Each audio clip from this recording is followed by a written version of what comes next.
प्रिय मित्रों, नमो नमः। मैं संजय मौर्य संस्कृत कौमुदी में आप सभी लोगों का हार्दिक स्वागत करता हूं।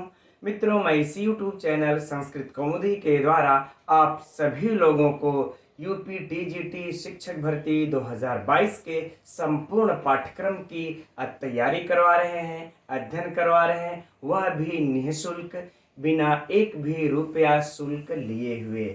और इस समय हम लोग इसी के पाठ्यक्रम के अनुसार मेघदूतम के अंतर्गत पूर्व मेघ का अध्ययन चल रहा है और हम लोग पिछली कक्षा तक इस पूर्व मेघ के क्रमशः 55 श्लोकों तक का अध्ययन कर चुके हैं और अब आज की कक्षा का इस 56वें श्लोक से अध्ययन प्रारंभ करना है। तो आप सभी लोग अपनी नोट्स और अपनी पुस्तक मेघदूतम लेकर के बैठ जाइए।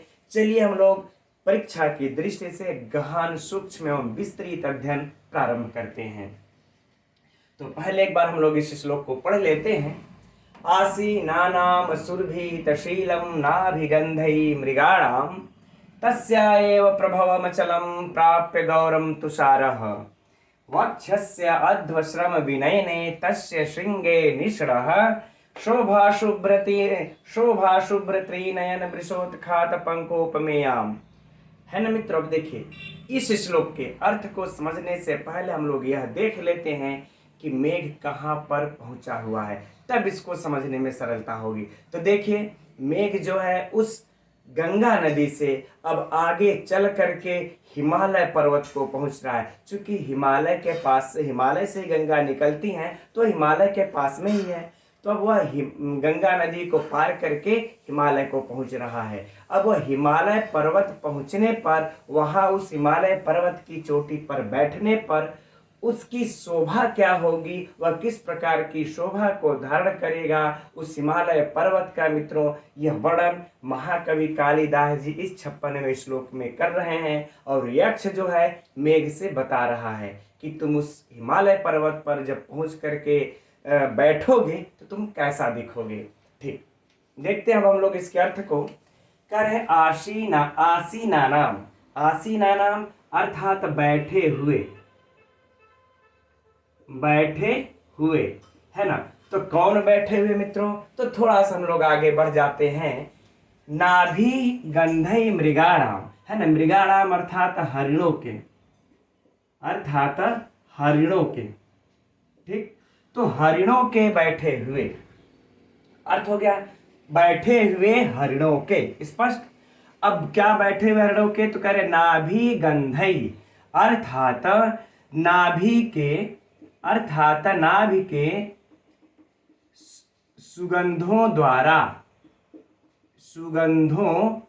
से, बैठे हुए नाभि के सुगंधों से। मित्रों हरिण जो होते हैं, कुछ जो जिनके नाभि में कस्तूरी होती है तो वह सुगंधित पदार्थ होती है। तो जहां भी वो बैठते हैं तो थोड़ी बहुत उनके नाभि से कस्तूरी निकल करके उस पत्थर पर लग जाती है। उसी की चर्चा यहाँ पर कर रहे हैं कि बैठे हुए हरिणों के नाभि के सुगंध से क्या, सुरभित शीलम मतलब मित्रों सुवासित, या फिर कह ले सुगंधित, सुवासित शीलम अर्थात मित्रों शिलाओं वाले। अब यह मित्रों क्या हो गया, विशेषण। चलिए खैर, अच्छा विशेषण किसका है बाद में चर्चा कर लेंगे हम लोग। फिर से इस पंक्ति को देख लिया जाए कि बैठे हुए हरिणों के नाभि के सुगंध से सुवासित शिलाओं वाले, अर्थात ऐसा पत्थर है जहां पर हरिण बैठे हैं और उनके नाभि से कस्तूरी निकल के उस पे लग गई, इसलिए वो सुगंधित हो गया। और बता रहे हैं कि तस्या एव प्रभवम, तस्या मतलब मित्रों उस अर्थात क्या, यह किसका सर्वनाम है, किसके लिए आया है मित्रों, यह भी परीक्षा का प्रश्न है। तो उस गंगा, है ना, उस गंगा का, प्रभवम अर्थात मित्रों उद्गम स्थल, ठीक। तो उस गंगा का उद्गम स्थल कौन है, अचलम अर्थात मित्रों पर्वत। तो अचलम का अर्थ तो पर्वत होगा, लेकिन हम लोग यहां पर क्या अर्थ ले लेंगे पर्वत से, हिमालय, ठीक। यह हो गया हिमालय। तो कह रहे हैं कि उस गंगा का उद्गम स्थल हिमालय, ठीक। अब लेकिन वह हिमालय कैसा है, एक और विशेषण ये बता रहे हैं कि गौरम तुषारम, गौरम अर्थात मित्रों शुभ्र कह लें, सफेद कह लें, या फिर उज्जवल कह लें, है ना, बातें वही होंगी। या फिर उज्जवल, तुषारम मतलब बर्फ या हिम, ठीक, तुषारम अर्थात हिम, है ना। तो मित्रों यह हिमालय कैसा है? उज्जवल बर्फ वाला, उज्जवल हिम वाला है, शुभ्र हिम वाला, ठीक। इसको प्राप्य माने प्राप्त कर, प्राप्त कर, ठीक। आगे बातें समझ में, अर्थात उस, यह तीनों बातें मित्रों देखिए गंगा हिमालय पर्वत के ही बारे में बताया जा रहा है। तब देखिए इतना अगर दिमाग में बैठा लेंगे तो इन दोनों पंक्तियों का भाव समझ में आ जाएगा। कैसा इस हिमालय पर्वत के बारे में बता रहे हैं कि बैठे हुए हरिणों के नाभि के सुगंधों से सुवासित शिलाओं वाले ऐसा हिमालय, और कह रहे जो हिमालय उस गंगा का उद्गम स्थल है ऐसा हिमालय, और जो हिमालय उज्जवल हिम से व्याप्त है ना, उज्जवल हिम से व्याप्त है, ऐसे हिमालय को तुम प्राप्त कर, है ना। तुम प्राप्त जब करोगे तो वक्ष्यसि, है ना, वक्ष्यसि मतलब मित्र होगा धारण करोगे, धारण करोगे, ठीक। अब क्या चीज धारण करोगे मित्रों? तो शोभा को, तो तुम शोभा को धारण करोगे। आगे बातें समझ में। अब लेकिन प्रश्न उठता है कि तुम वहां पर शोभा को कब धारण करोगे और किस प्रकार की शोभा को धारण ये करोगे। तो देखिए मित्रों यहाँ पर इस पंक्ति में बता रहे हैं कि तुम शोभा को कब धारण करोगे। यहाँ पर कर कब कि अध्व श्रम विनयने, अध्व मतलब मित्रों क्या होता है? मार्ग, और श्रम मतलब परिश्रम, है ना। तो मार्ग के परिश्रम अर्थात मार्ग की थकान को हम लोग बल्कि परिश्रम न करके मित्र यहाँ पर थकान ले लेते हैं कि मार्ग के थकान को अब विनयने अर्थात मित्रों दूर करने वाला, मार्ग की थकान को दूर करने वाला, तस्य मतलब उस, किस, उस, तो उस मतलब किस मित्रों? हिमालय। यहाँ पर क्या हो जाएगा? हिमालय, उस हिमालय की श्रृंगे अर्थात चोटी पर, निश्रह माने बैठे हुए, बैठे हुए। आगे बातें समझ में मित्रों कि ऐसे अभी ऊपर दो पंक्तियों मित्रों हम लोग हिमालय के ही गुण को देखे, हिमालय के ही विशेषण को देखे। तो कह रहे इस हिमालय को जब तुम प्राप्त करोगे तो शोभा को धारण करोगे, लेकिन कब? जब तुम मार्ग के थकान को दूर करने वाले उस हिमालय के चोटी पर बैठे हुए, अर्थात जब तुम बैठोगे तब तुम शोभा को धारण करोगे। आगे बातें समझ में। अब देखिए अगला प्रश्न, अरे अगली पंक्ति में अब बता रहे कि जब शोभा को धारण करोगे तो मित्रों उपमा भी तो देंगे ना कि किस प्रकार की शोभा को धारण करोगे। तो देखिए कह रहे हैं कि शुभ्र त्रिनयन वृष उत्खात पंक उपमेयाम, ठीक। तो शुभ्र का मतलब क्या होगा मित्रों? सफेद या श्वेत या उज्जवल। तो कह रहे हैं श्वेत, श्वेत और त्रिनयन मतलब अर्थात मित्रों श्री जिसके तीन नेत्र हों अर्थात शिव।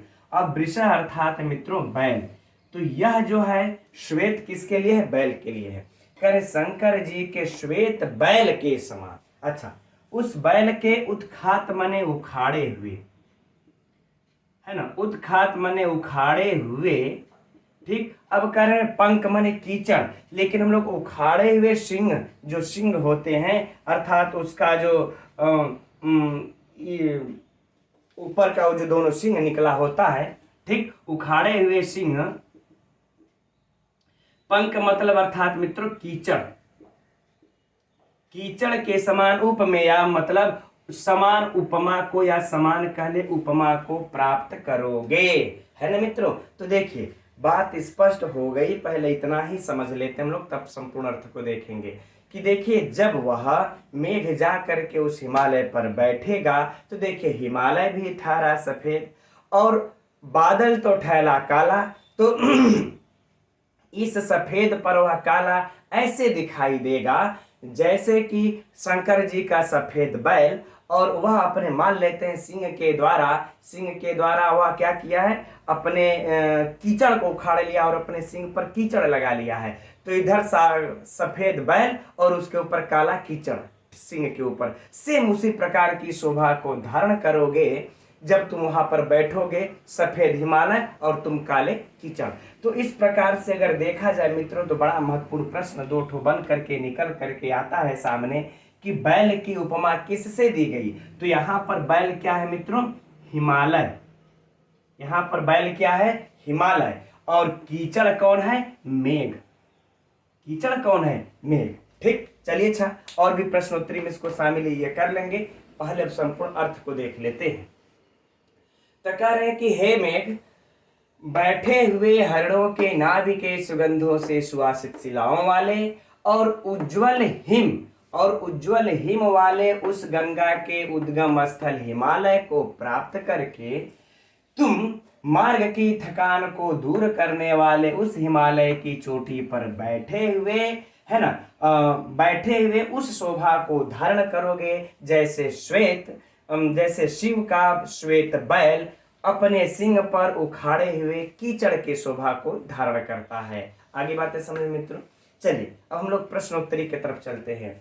तो इसका मित्रों जो सबसे पहला और भयंकर जो प्रश्न बनेगा तो वह तो यह बन जाएगा कि मेघ गंगा के बाद कहाँ पहुंचता है, गंगा के बाद किस पर्वत को या किस नगर को, कहाँ वह पहुंचता है, कहाँ को प्राप्त होता है। तो मित्रों वह कहाँ जाता है, यहाँ हिमालय को जाता है। प्रश्न एक नोट कर लीजिए। अब दूसरी बात देखिए, सुरभित शीलम यानी कि सुवासित और नाभि गंधई मृगाणा। तो यह प्रश्न हो जाएगा मित्रों कि हरिणों के नाभि के सुगंधों से सुवासित शिलाओं वाला कौन सा पर्वत है। तो मित्रों कौन सा हो जाएगा, हिमालय। प्रश्न संख्या 2। देखिए हम लोग कालिदास जी ने मेघदूतम में हर पर्वत के, हर नदियों के अलग अलग गुण बताए हैं, है ना। आम्रकूट पर्वत का अलग गुण, उसकी विशेषता क्या है। रामगिरी पर्वत का अलग गुण, वह सरस निचुल के बेतों वाला है। इस प्रकार से अलग अलग बताए हुए हैं। तो इस प्रकार से मित्रों यहाँ हिमालय पर्वत भी कैसा है, तो कह रहे हैं कि वह हरिणों के नाभि के सुगंधों से सुगंधित शिलाओं वाला है। एकदम यह दिमाग में नोट कर लीजिएगा, बैठा लीजिएगा। ठीक, अब नीचे बढ़ते हैं हम लोग। अब इस पंक्ति से अगर प्रश्न पूछेगा मित्रों तो आप लोगों से बचेगा नहीं, क्योंकि सरल होगा कि गंगा का उद्गम स्थल कौन सा पर्वत है, तो हिमालय पर्वत ही कौन नहीं जानता। और उज्जवल हिम का बर्फ वाला कौन है मित्रों, तो हिमालय पर्वत है, कौन नहीं जानता। ठीक, अब इसमें चलते हैं। मार्ग की थकान को दूर करने वाला किसकी चोटी है, मार्ग की थकान को दूर करने वाला किस पर्वत की चोटी है, तो मित्रों हिमालय पर्वत की चोटी है। ठीक, अब इस पंक्ति में चलते हैं। जो प्रश्न उठेगा कि इसमें सीधे सीधे कि भगवान शंकर के बैल की उपमा किससे दी गई है, या बैल की समानता किससे की गई है मित्रों, तो हिमालय से। अब इसी पंक्ति से चाहे पूछ दे मित्रों, चाहे पंक्ति न भी दे और पूछ दे कि मेघ की तुलना या मेघ की उपमा किससे दी गई है, बैल से, कीचड़ से, कमल से, है ना, बर्फ से, हिम से। इस प्रकार अगर ऑप्शन दे देगा मित्रों तो याद रहे कि मेघ की तुलना जो है कीचड़ से की हुई है। एकदम बेहतर प्रश्न है मित्रों। अगर इस प्रकार से वाकई में जो हमारे जो प्रोफेसर गुरुजी लोग हैं जिनके पास यह पेपर बनने के लिए जाता है, गहन अध्ययन करके मित्रों इस तरीके से अगर बना दे पेपर ना, तो हम बता रहे हैं, और अब तो बन भी रहा है, अब तो काफ़ी गहराइयों से पेपर बन भी रहा है। तो हम समझते हैं कि लोग 100, 105 जाते जाते कहानी खत्म हो जाएगी। ठीक, चलिए, नहीं तो ऐसे कहा भी नहीं जा सकता, वीर तो एक एक से पढ़े हैं और भी नंबर लाएंगे। ठीक है मित्रों, तो इस प्रकार का इसमें हो गया। ठीक, चलिए अब हम लोग इसमें अब विशेषण देख लेते हैं, कौन विशेष है, किसका विशेषण है, फिर आगे बढ़ेंगे, फिर अलंकार के तरफ भी इसमें देखा जाएगा। तो देखिए मित्रों, जैसा हमने कहा कि यह हिमालय क्या है, विशेष्य। यह हिमालय क्या है, विशेष्य। इस हिमालय का मित्रों इस पंक्ति में 3 विशेषण बताया गया। एक तो सुरभित शिलम, सुवासित शिलाओं वाला है, यह एक विशेषण हो गया। ठीक, एकदम नोट कर लीजिएगा मित्रों, अपने श्लोक में ही उस जो पुस्तक है वहीं पर, चाहे कहीं भी पुस्तक में इसको नोट कर लीजिएगा। एक तो ये विशेषण हो गया, और दूसरा है कि वह गंगा का उद्गम स्थल है ना, तस्या एव प्रभवम भी इस अचलम का विशेषण है मित्रों। तो यह दूसरा विशेषण हो गया। और तीसरा है कि गौरम तुषारम, है ना, वह उज्जवल हिम वाला है मित्रों, यह इसका तीसरा विशेषण हो गया। इस अचलम का इस पंक्ति में मित्रों 3 विशेषण है, यह याद रख लीजिएगा। ठीक, अब देखिए आगे देखिए, मार्ग की थकान को दूर करने वाला कौन है मित्रों, तो यह चोटी है। यह कौन है, चोटी है। तो यह चोटी भी मित्रों क्या हो जाएगा, विशेष्य, और इस चोटी का यह हो जाएगा क्या, विशेषण। अर्थात कहने का भाव यह है कि जो भी इस पर्वत की चोटी पर, हिमालय के पर्वत की चोटी है, अब कितनी सुहावन होगी, कितनी सुंदरता से युक्त होगी, कितनी आरामदायक होगी, हम और आप कल्पना नहीं कर सकते, क्योंकि अभी वहां गए नहीं है, है ना। लेकिन अब जब सोचिए कि वो सुंदर सुहावन होगी तो कहीं से भी मित्रों कोई भी थक करके जाएगा तो वहां पर बैठेगा तो उसकी थकान तो दूर हो ही जाएगी। इसीलिए कह रहे हैं कि मार्ग के थकान को दूर करने वाला उस पर्वत की चोटी है। तो चोटी का है मित्रों हो गया विशेषण। अनिश्रम, बैठे हुए, यह भी विशेषण है मित्रों, यह भी विशेषण है ना। किसका विशेषण है, उस मार्ग का है, अरे मेघ का, जो कि अनुक्त है, इसमें अनुक्त मेघ का यह भी विशेषण है। राइट, अच्छा, अब इसमें, हाँ, इसमें यह भी देख लिया जा, आसी नाम बैठे हुए हरिणों के, तो हरिण भी मित्रों क्या हो जाएंगे इसमें, विशेष्य। ठीक, और यह आसी नाम बैठे हुए क्या हो जाएगा, विशेषण।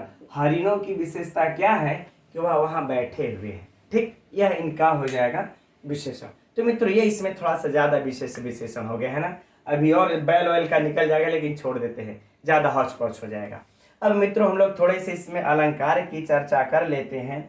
तो जैसा हमने कहा कि बैल की हिमालय से और कीचड़ की मेघ के साथ समानता उपमा दी गई है मित्रों, तो स्पष्ट रूप से यहाँ पर कौन सा अलंकार हो जाएगा, उपमा अलंकार। न सोचने की ज्यादा आवश्यकता है, ना ही समझने की आवश्यकता है, पंक्ति उठा करके रख दे, सीधे मार दीजिए उपमा अलंकार, डन। ठीक, चलिए अब हम लोग बढ़ते हैं इसके व्याकरणात्मक टिप्पणी की तरफ। इस श्लोक की व्याकरणात्मक टिप्पणियां मित्रों परीक्षा की दृष्टि से अत्यंत महत्वपूर्ण है, इसलिए इसको जरा हम लोग ध्यान से देखेंगे। तो देखते हैं मित्रों, आसीना नाम पहला ही पद एकदम महत्वपूर्ण है ना। इसकी व्युत्पत्ति में हम लोग आस धातु का लट लकार में सानच प्रत्यय लगा लेंगे मित्रों, बन जाएगा आसीना, है ना। सानच प्रत्यय लगा लेंगे, ठीक, आसीना। अब इस आसीना का इत होकर के आसीना बनता है। अब इसका हम लोग क्या करेंगे, अपनी आवश्यकता अनुसार सु आदि की उत्पत्ति करके, है ना, षष्ठी विभक्ति के बहुवचन में, षष्ठी विभक्ति के बहुवचन में बना लेंगे आसीना नाम तेषाम। ठीक, तो अगर परीक्षा में पूछ दिया मित्रों आसीना नाम में कौन सा प्रत्यय है तो सानच, और यदि पूछा कौन सी विभक्ति वचन है तो षष्ठी बहुवचन, एकदम एक नंबर। अब आगे देखिए, सुरभित शिलः, है ना, तो सुरभिताः शिलाः यस्य सः, सुरभिताः शिलाः यस्य सः। मित्रों कौन सा समास, बहुव्रीहि समास, है ना। सुरभित सुवासित शिलाओं वाले, तो बहुव्रीहि समास। अब देखिए, नाभि गंधई, नाभि गंधई, है ना, तो मित्रों एकदम अगर विभक्ति पूछ दे तृतीया विभक्ति बहुवचन, क्योंकि नाभि के गंध से, सुवासित से, है ना, उसके द्वारा गंधों से सुगंधित है, तो तृतीया विभक्ति।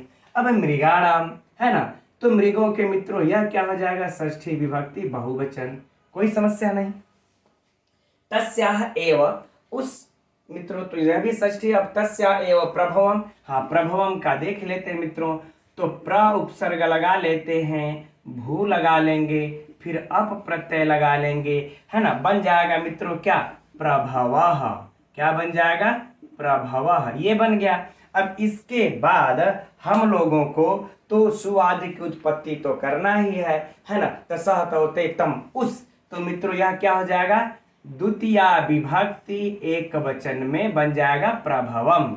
तो अगर विभक्ति वचन पूछे तो ये रहा, और प्रत्यय पूछ दे तो ये रहा। ठीक, अचलम मने पर्वत, प्राप्य गौरम तुषार, इधर तो कोई समस्या है नहीं।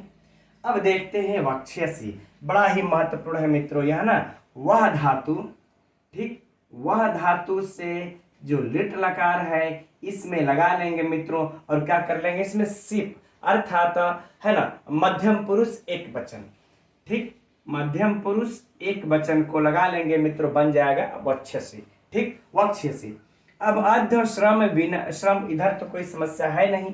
अब विनयने, अब देखिए मित्रों विनयने तो वी उपसर्ग लगा लेंगे और नी, है ना, विधनी, इस नी धातु को लगा लेंगे। इसके बाद मित्रों हम लोग ल्यूट प्रत्यय लगा लेंगे। कौन सा प्रत्यय? ल्यूट। ठीक, इस ल्यूट प्रत्यय का अन हो जाएगा, बन जाएगा विनयन। फिर हम क्या करेंगे, इसमें सु आदि की उत्पत्ति करके विनयने, ठीक, अर्थात सप्तमी विभक्ति एक वचन बना लेंगे। तो प्रत्यय पूछे विनयन में तो ल्यूट प्रत्यय, विभक्ति पूछे तो सप्तमी एक। अब बताइए, इससे ज्यादा इस तरह से अध्ययन कर लेते मित्रों, कुछ बचता है जो कि परीक्षा में पूछ दे और आपसे अछूता हो? मेरे विचार से तो नहीं। ठीक, तस्य श्रृंगे, तस्य षष्ठी मित्रों यहाँ पर देख रहे, श्रृंगे मतलब उस चोटी पर, सप्तमी विभक्ति एक वचन, कोई समस्या नहीं।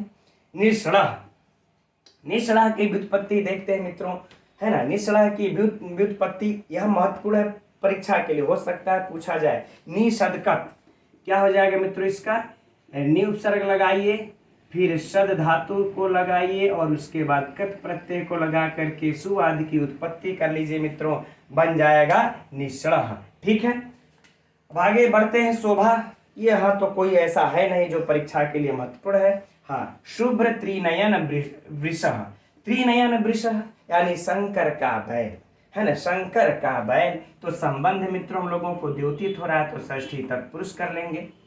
अब अगर आगे बढ़ते हैं, उत्खात, है ना मित्रों, उत्खात यानी कि तेन उत्खात, शंकर के बैल से उखाड़ा गया, तो से तेन उत्खात, है ना, उसके द्वारा उखाड़ा जा रहा है मित्रों। तो अगर यहां तक पूछ देगा तो कौन सा लगा लेंगे?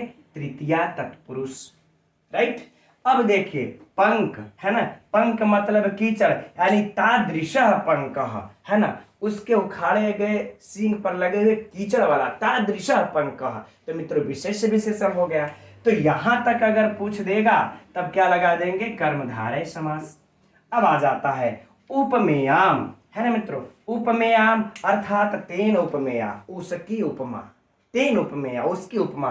तो मित्रों अगर फिर यहां तक अगर पूछ देगा कौन सा समास है, तो तृतीया तत्पुरुष समास है। अब इन सभी पदों को मिला करके समास करके अब लास्ट में मित्रों हम लोग क्या करते हैं, इसकी जो है कि सुआदि की उत्पत्ति करके ताम अर्थात द्वितीय विभक्ति में लगा लेंगे, हो जाएगा ताम। ठीक, उपमेयाम। अब बातें समझ में आ गई मित्रों। तो हम समझ रहे हैं अब कोई भी इसमें से अगर व्याकरणात्मक टिप्पणी पूछेगा तो आप लोगों से बचेगा नहीं। अगर महत्वपूर्ण अगर देखा जाए मित्रों तो ये भी है, यह भी महत्वपूर्ण है। यह तो पूछ चुका है परीक्षा में, जो लोग दिए होंगे पेपर वो लोग जानते होंगे। और यह भी तो मित्रों पूछा ही जा चुका है परीक्षा में। और इधर से मान लेते लंबा है तो शायद न पूछे, लेकिन पढ़ने में क्या जाता है। ठीक मित्रों, अब हम लोग बढ़ते हैं अगले श्लोक के तरफ 57। तो यह रहा अगला श्लोक 57, देखते हैं इसको। तम चेद वायौ सरति सरल स्कंध संघट्ट जन्मा बाधेत उल्काक्षपित चमरी बाल भारो दवाग्नि अर्हस्येनम समयितुम अलम वारिधारा सहस्रयी आपन्नार्ति प्रशमन फला संपदोऽयम् उत्तमानाम।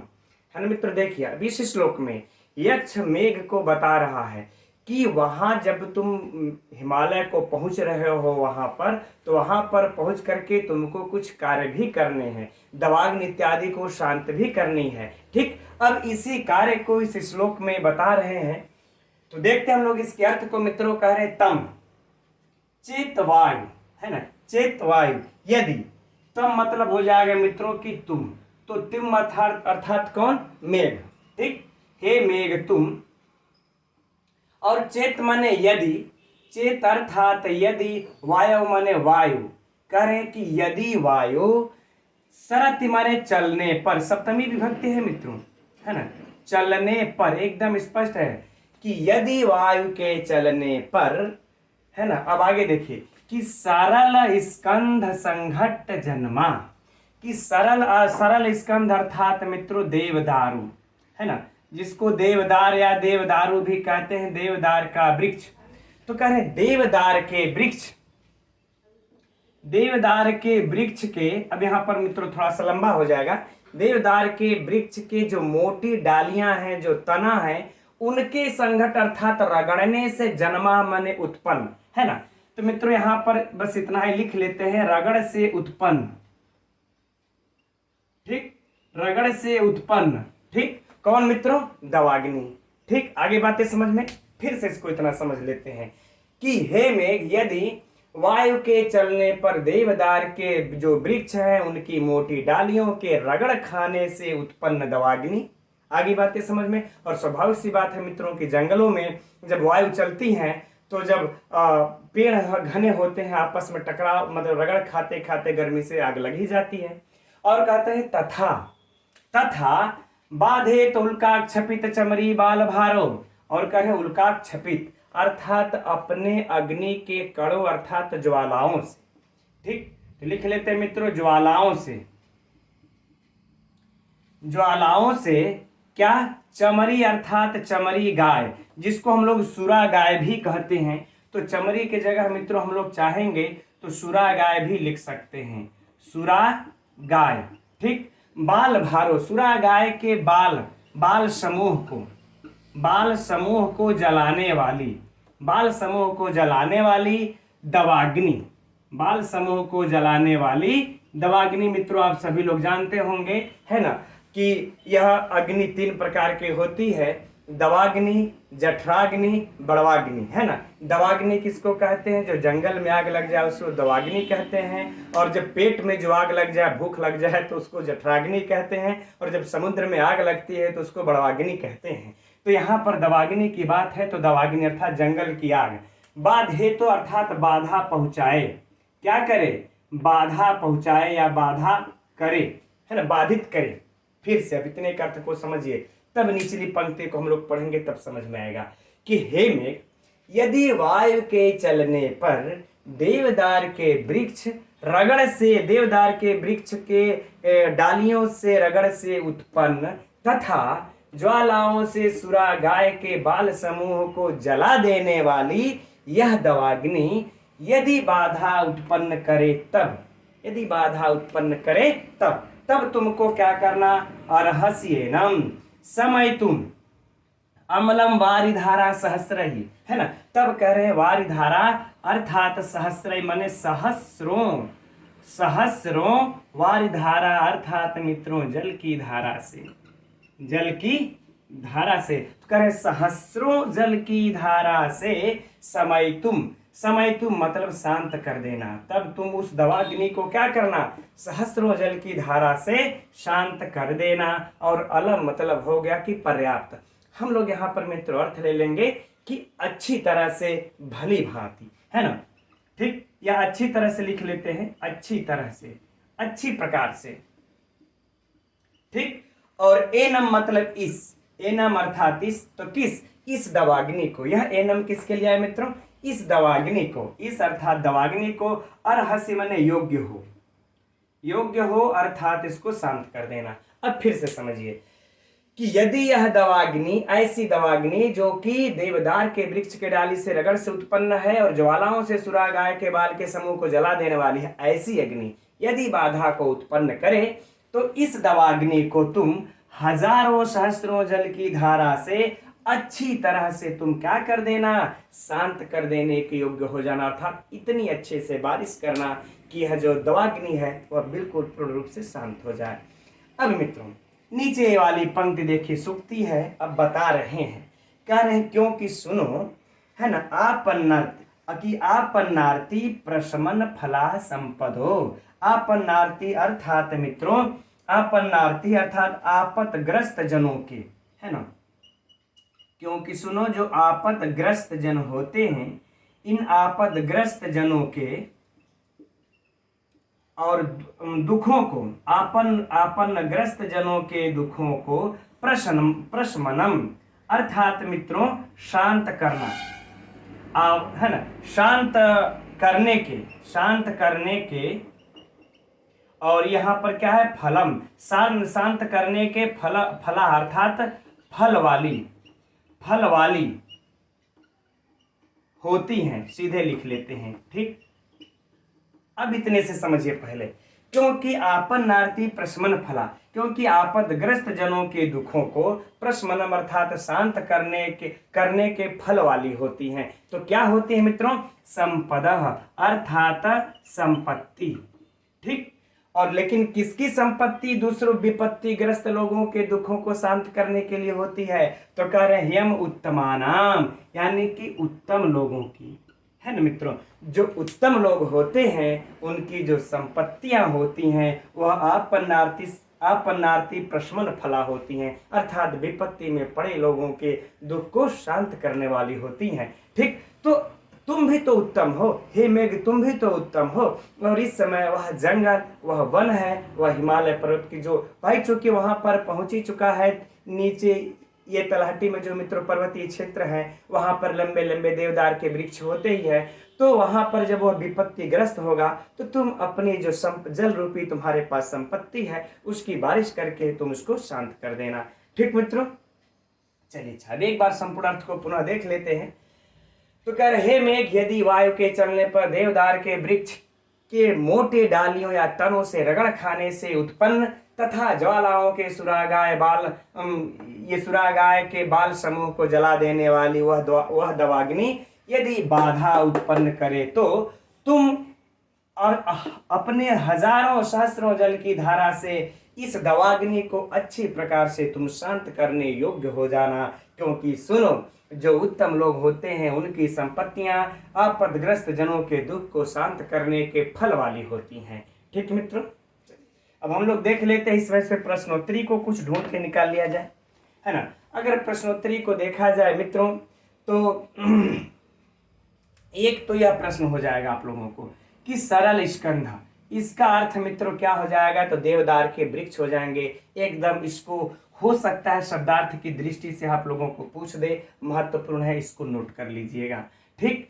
अब इसमें आ जाएगा कि मान लेते हैं अगर इस प्रकार से पूछ दिया कि मेघदूतम में किसकी डालियों का रगड़ खाने से दवाग्नि लग जाती है, तो मित्र हो जाएगा कि सरल स्कंद संघट्ट जन्मा, या दवाग्नि क्यों उत्पन्न हुई? तो सरल स्कंद संघट्ट जन्मा। ठीक है ना। अच्छा, अब ये सुरा गाय, चमरी गाय, इनके मित्रों कहा जाता है कि इनके बाल बड़ा सुंदर होते हैं और इनके एकदम, और आप लोगों ने जो चावल जो डोलाया जाता है उसकी भी चर्चा मित्रों हम लोग पहले कर भी चुके हैं। इसी चमरी गाय के ही बाल उसमें लगे होते हैं, बड़ा सिल्की सिल्की होते हुए, बिना शैम्पू और क्या बोलते हैं उसको, जो कंडीशनर के ही वो सिल्की होते हैं। ठीक। हाँ चलिए अब देखते हैं इसमें। तो कह रहे हैं कि हाँ, कि दवाग्नि किसके बाल के समूह को जला देती है? दवाग्नि किसके बाल के समूह को जला देती है मित्रों? तो उत्तर हो जाएगा कि सुरा गाय के बाल के समूह को जला देती है ना।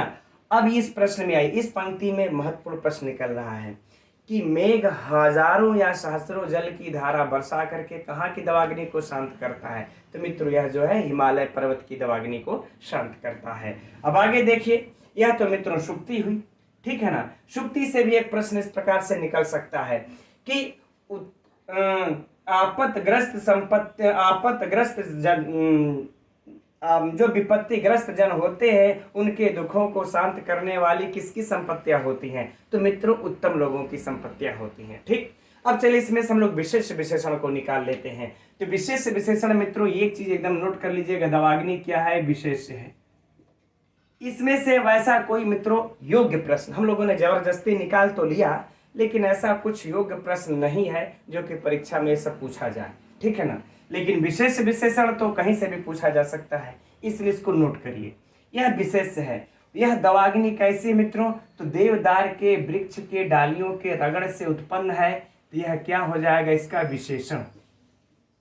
यह क्या हो जाएगा? विशेषण। इसको नोट कर लीजिएगा। और दूसरा मित्रों इसी का विशेषण, यह दूसरा विशेषण हो जाएगा कि उल्का क्षपित चमरी बाल भारो, कि यानी अपने अग्नि के कण या ज्वालाओं से लपटों से सुरागाय के बाल को जलाने वाला कौन है मित्रों? दवाग्नि। तो यह इसका दूसरा विशेषण हो जाएगा। राइट। चलिए अब इसके बाद इसमें कोई वैसा विशिष्ट और नहीं है जो कि विशेष विशेषण हो। अब मित्रों हम लोग इसमें अलंकार की चर्चा कर लेते हैं। तो इस श्लोक में जो अलंकार है मित्रों, यह बहुत महत्वपूर्ण सूक्ति है। ठीक, यह सुक्ति भी है, इसको अंडरलाइन कर लीजिएगा, परीक्षा में पूछा जा चुका है। अब अगर हम लोग अलंकार की बात करें मित्रों, तो इसका इन तीनों पंक्तियों का इसके समर्थन होने के कारण अर्थांतर न्यास अलंकार है। ठीक, अर्थांतर न्यास अलंकार है, नोट कर लीजिएगा।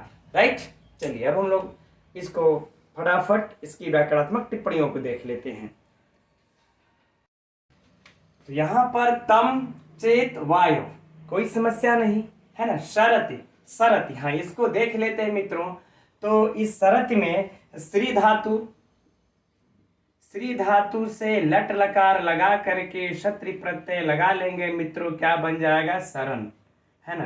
क्या बन जाएगा? शरण। अब यह शरण जब बन जाएगा तब हम लोग इसमें सु आदि की उत्पत्ति करके आवश्यकता अनुसार सप्तमी के एक वचन में बना लेंगे। क्या? शरति, है ना। सप्तमी का एक वचन किस सूत्र से मित्रों लग जाएगा? यस्य च भावेन भाव लक्षणम, क्योंकि हवा के चलने पर ही आग लग रही है ना मित्रों। तो अगर मान लेते हैं परीक्षा में अगर सूत्र भी पूछ दिया तो लिख लीजिएगा यस्य च भावेन भाव लक्षणम, इस सूत्र से। इसमें अब परीक्षा का प्रश्न क्या होगा सुनिए, कि सरति में कौन सी विभक्ति है? तो सप्तमी विभक्ति एक वचन। प्रत्यय कौन सा है? तो क्षत्रिय है। किस सूत्र से सप्तमी होते हैं? यस्य च भावेन भाव लक्षणम। ठीक, क्या ज्यादा पूछेगा आप।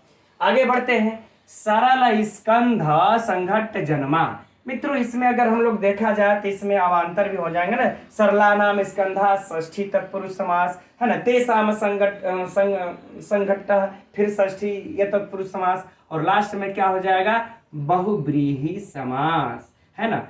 चूंकि उसका विशेषण भी है तो तस्मात् जन्म यस्य सः, उससे जो उत्पन्न हुआ, तस्मात् जन्म यस्य सः, लास्ट मंत्र में हो जाएगा बहुव्रीहि समास। अगर पूछा भी, वैसे इतना लंबा कि नहीं पूछेगा, लेकिन पूछेगा भी तो यही, इसमें कौन सा समास है? तो बहुव्रीहि समास। राइट, अब आगे बढ़ते हैं। बाधित उल्का क्षपित चमरी बाल भारो, है ना मित्रों। इसमें भी कौन सा हो जाएगा? बहुव्रीहि समास, क्योंकि चमड़ी गाय के बाल को जलाने वाली, है ना। यस, तो इसमें भी हो जाएगा बहुव्रीहि समास। दवाग्नि इतना लंबा नहीं पूछेगा, छोड़ देते हैं इसको। अर्हस एनम, है ना। समयितुम, है ना। तो यहाँ पर मित्रों सम धातु लगा लीजिए, प्रेरणार्थक में अड़िच लगा लीजिएगा। इसके बाद क्या हो जाएगा? तुमुन प्रत्यय हो जाएगा समयितुम। राइट, अब देखिए अब आगे है वारिधारा सहस्रही, है ना मित्रों। तो वारिधारा सहस्रही अर्थात वारिणाम धारा तेषाम सहस्राणि, वारिणाम धारा तेषाम सहस्राणि, है ना। उस सहस्रों जल की धारा, तो मित्रों हम लोगों को संबंध ही द्योतित हो रहा है ना, कुछ और तो द्योतित नहीं हो रहा है, संबंध ही है मित्रों। ऐसे ही हम लोग इसमें से समास इत्यादि लगाते हैं। मान लेते हैं प्रत्यय इत्यादि को हम लोग तो थोड़ा सा जानकारी अभ्यास करते करते हो जाएगा, लेकिन समाज तो हम समझ रहे कि हिंदी भी पढ़ के आप लोग लगा सकते हैं, अगर अच्छे तरीके से अर्थ को आप लोगों ने मतलब समझा है तो।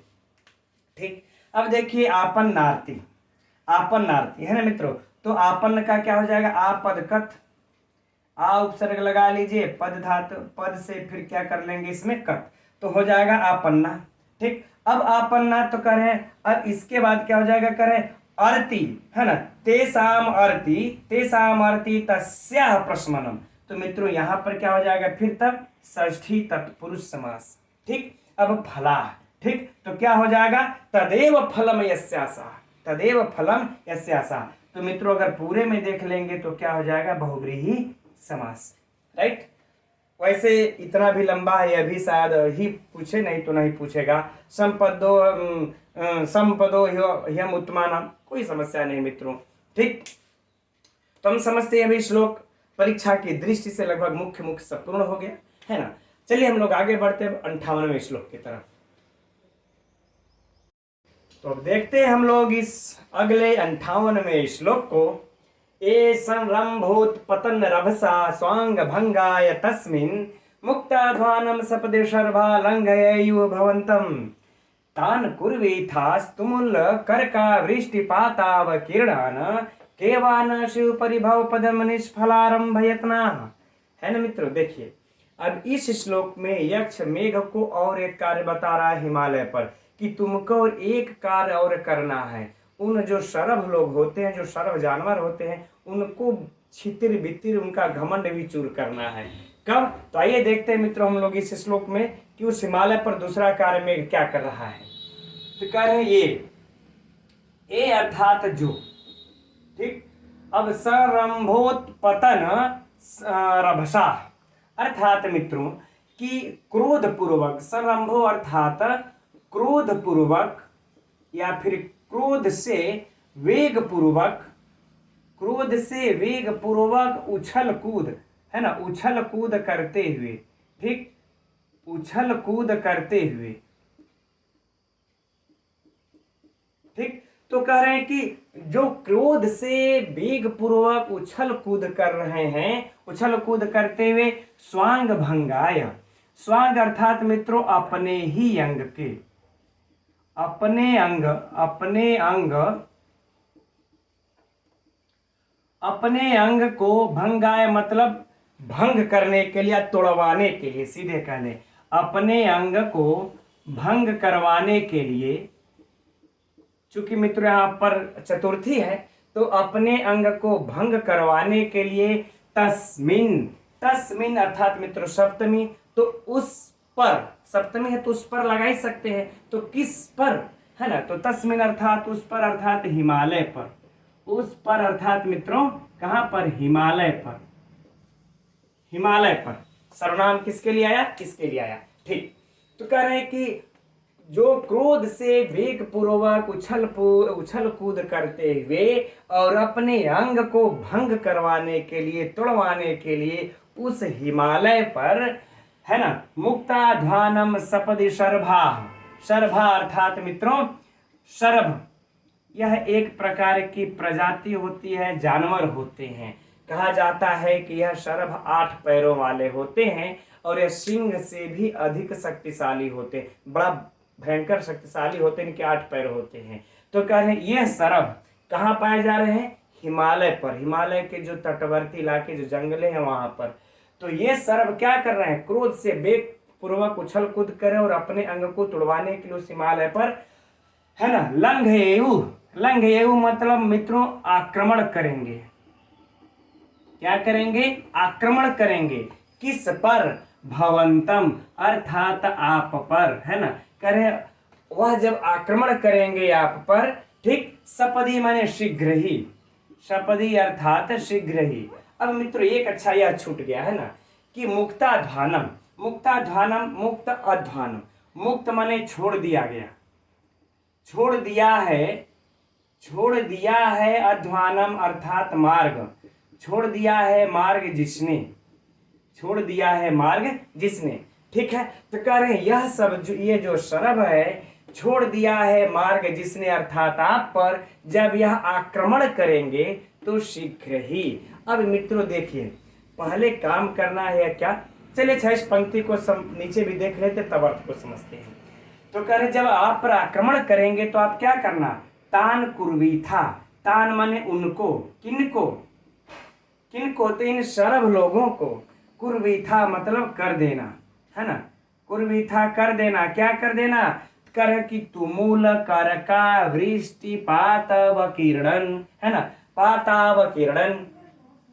तो कह रहे कि तुमुल अर्थात भयंकर, भयंकर कर का मतलब मित्रों ओला होता है, कर का मतलब ओला, और वृष्टि मतलब वृष्टि से अर्थात बारिश करके, करे भयंकर ओला का वृष्टि, पाताव किरण मतलब बारिश करके, भयंकर ओला वृष्टि करके, वकिरण मतलब मित्रों उनको अवकिरण माने तितर बितर कर देना, तितर बितर कर देना।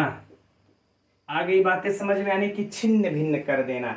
अब मित्रों इसके अर्थ को हम लोग बाद में समझेंगे, पहले इस चीज को समझिए, अपने दिमाग में उस दृश्य को बैठा लिया जाए जो दृश्य ये उछल कूद दुष्ट शरभ मचा रहे हैं। जैसे देखिए मेघ अपना बारिश करते हुए जा रहा है, तब जो नीचे हिमालय के तटवर्ती क्षेत्रों में जो शरभ हैं वह सब क्या कर रहे हैं ना, कि वह भाई शक्तिशाली है या घमंड में चूर हैं, तो अपना जो है खूब तेजी से उछल रहे हैं उस मेघ को आक्रमण करने, मेघ के ऊपर आक्रमण करने के लिए उछल रहे हैं ना, क्रोध से वो वेग पूर्वक उछल रहे हैं, ठीक। अब जब आक्रमण करने के लिए तुम पर उछलेंगे तो अब मेघ थोड़ा ही भेंट आएगा उनसे, तो वह क्या करेंगे, उनका अंग भंग ही होगा। जब नीचे गिरेंगे तो उन्हीं का न टूटेगा पैर। तो कह रहे वह अपने ही अंग को तुड़वाने के लिए उछल कूद मचा रहे हैं, और जब तुम उनका रास्ता छोड़ दिए हो, उनके तरफ तुम नहीं बढ़ रहे हो, उनका रास्ता तुम छोड़ चुके हो, फिर भी वह तुम्हारे ऊपर आक्रमण यदि करें, तब उनको क्या करना, भयंकर ओला, इतना बड़ा भय पत्थर बरसा करके, ओला बरसा करके, ओला की वृष्टि करके उनको तितर बितर कर देना। आगे बातें समझ में मित्रों।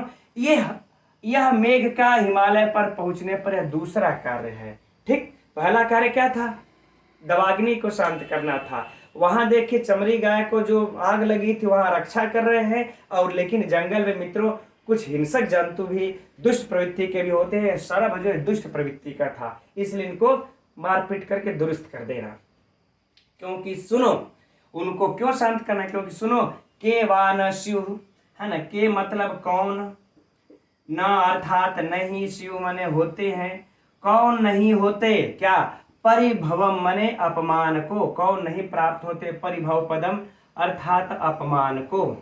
करे कौन अपमान को प्राप्त नहीं हो जाता, जो निष्फल आरंभ यत्ना, जो निष्फल अर्थात मित्रों व्यर्थ, जो व्यर्थ के कार्यों में लगे होते हैं, यत्न होते हैं या लगे होते हैं, सीधे कह लें जो लगे होते हैं, है ना।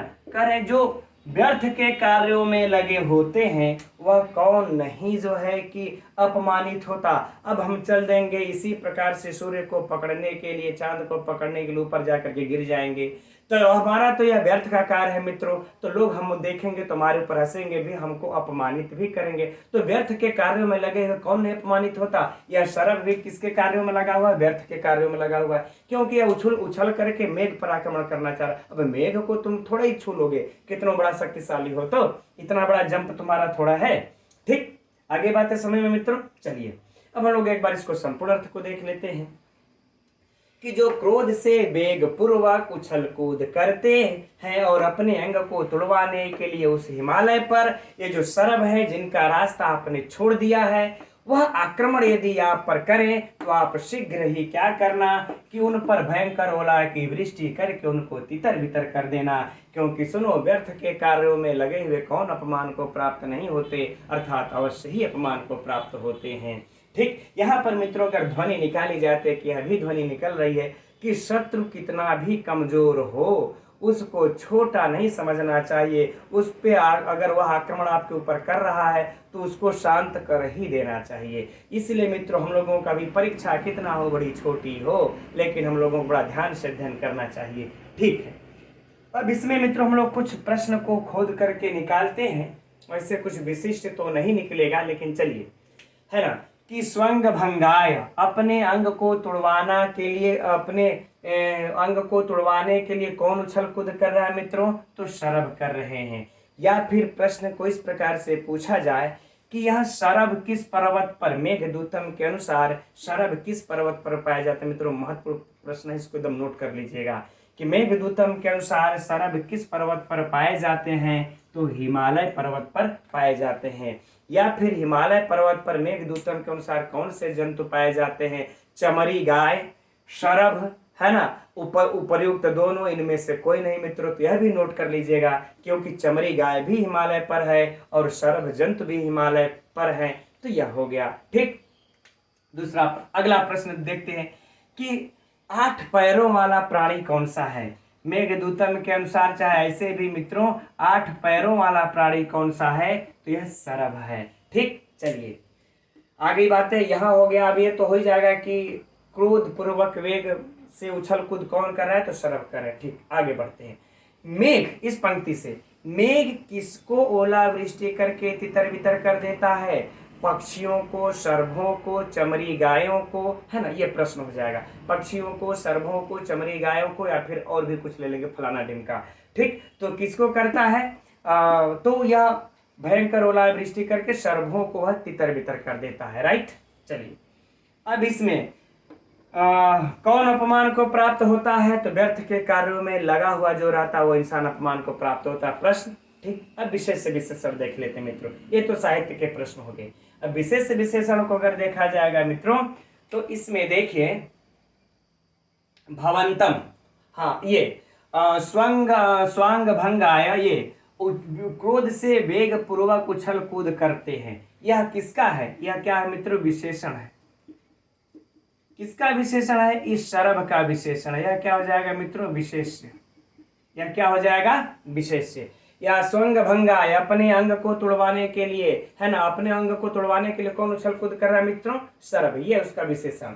अब देखिए यहाँ पर एक और है जो कि बड़ा ढूंढने पर सूक्ष्मता से मिलेगा, अगर पूछ देगा तो अच्छे अच्छे लोग नहीं समझ पाएंगे, है ना। मुक्ताध्वानम, यह भी मित्रों विशेषण है। यह क्या है? विशेषण है। प्रश्न उठता है किसका विशेषण है ना। सपदि का, सर्वा का, फिर लंघेय का, फिर भवंतम का। तो मित्रों किसका है? यह भवंतम का, यह विशेष्य है इसका, ठीक है। क्योंकि भवंतम आप माने क्या मित्रों? मेघ, ठीक है ना, मेघ। तो मेघ ने ही मार्ग छोड़ दिया है जिसने, तो मार्ग किसने छोड़ा है मित्रों? मेघ ने छोड़ा है, तो मेघ का विशेषण हो गया, राइट। चलिए अब आगे देखते हैं। और हाँ, बाकी इधर कुछ मित्रों वैसा विशेष विशेषण नहीं है। अब बात कर लेते हैं मित्रों अलंकार की। तो अलंकार को अगर हम लोग देख लेंगे पूरे में, तो मित्रों यह वाली नीचे वाली बहुत ही महत्वपूर्ण क्या है? यह सुक्ति है, इसको भी नोट कर लीजिएगा। बहुत देर के बाद सुक्ति मिली है पिछले श्लोक में, और फिर अब यहाँ पर भी तुरंत मिल गई, है ना। तो यह सुक्ति है, और इस सुक्ति में मित्रों कौन सा अलंकार है? अर्थांतर न्यास अलंकार है, राइट। चलिए अब हम लोग इसके व्याकरणात्मक टिप्पणियों को देख लेते हैं। तो प्रारंभ करते हैं हम लोग। ये संरंभ उत्पतन रभसा, संरंभ का मित्रों देख लेते हैं। समुपसर्ग लगा लिया जाए, फिर रभ धातु को कर देते हैं हम लोग, फिर घय प्रत्यय लगा लिया जाए, और फिर नुम का आगम कर लेंगे। तभी नुम का आगम करना पड़ेगा, तब बन जाएगा क्या? समरंभ, ठीक। ये तो अभी अब व्युत्पत्ति पूछेगा तो कोई समस्या नहीं होगी, बिल्कुल सरल है। अब आगे देखिए उत्पतन रभसा, इधर कोई समस्या नहीं। स्वांग भंगाय, चतुर्थी विभक्ति है, ऐसे ही आप लोग हल कर सकते हैं, मुझे लिखने की जरूरत नहीं। तस्मिन, सप्तमी विभक्ति, यहाँ भी लिखने की कोई जरूरत नहीं। अब है मुक्ताध्वानम, है ना। तो मुक्ताध्वा यस्य सः, है ना, मुक्ताध्वा यस्य सः मित्रों कौन सा हो जाएगा? बहुव्रीहि समास, यहाँ कोई समस्या नहीं। सपदी शर्भा लंघयेयु भवंतम, तो इसमें मित्रों ऐसा कुछ नहीं है जो परीक्षा में पूछे और आप लोगों को उलझाए, ठीक। अब आगे देखिए तान कुर्वीथा, ये विज्ञार्थे, है ना, विज्ञार्थे लिंग, ठीक, यहाँ पर प्रयोग है। अब आगे देखिए है क्या? विसर्ग निकाल देंगे, स बचेगा, हट जाएगा। तुमुल करका, है ना। तो मित्रों क्या हो जाएगा इसका? कि तुमुला करका, ठीक। तो तुमुला करका विशेष विशेषण, तो कर्मधारय समास, है ना। भयंकर ओला, तो ऐसे हम लोगों को विशेष विशेषण नजर आ रहा है। अब तेसाम वृष्टि, है ना, तासाम वृष्टि, उनकी बरसात करके, है ना। तो अब यहाँ पर मित्रों क्या हो जाएगा हम लोगों का? जो है कि तासाम वृष्टि, तो षष्ठी तत्पुरुष समास, कि उस उनकी वर्षा, षष्ठी तत्पुरुष समास मित्रों एकदम आसान। अब तेन पातावकीर्णम, है ना, उससे, तेन पातावकीर्णम, उससे उनको छिन्न भिन्न कर देना। तो यहाँ पर ले लेंगे मित्रों तो तृतीया तत्पुरुष समास, ठीक। अर्थात अगर पूरे में पूछ दे कि कौन सा समास है मित्रों, तो लास्ट वाला ही माना जाएगा तृतीया तत्पुरुष समास। अब अगर खंड कर करके पूछे तो हो ही गया। आगे देखे केवानाशी परिभव, ये पदम निष्फलारंभ यत्नः, निष्फलारंभ मित्रों यहाँ भी क्या होगा? कर्मधारय समास, विशेष विशेषण, आरंभ धन घय, आरंभ यत्ना, ठीक, कोई समस्या नहीं है, सरल ये सब। तो ठीक है मित्रों, तो आज की कक्षा में हम लोग अब यहीं तक रहने देते हैं। और आप लोगों को कक्षा मित्रों कैसी लगती है? आप लोगों के कमेंट्स मुझे बराबर मिलते रहते हैं, और मैं आप लोगों के सभी कमेंट्सों को पढ़ता भी हूँ, रिप्लाई भी देता हूँ। तो अब यही रहने देते हैं, कल फिर मिलेंगे हम लोग 11 बजे बाबूराम सक्सेना के। अभी हम लोग जो संज्ञा प्रकरण पढ़ रहे हैं उसमें कुछ सूत्र बचे हुए हैं उनके साथ। तब तक के लिए मित्रों नमो नमः।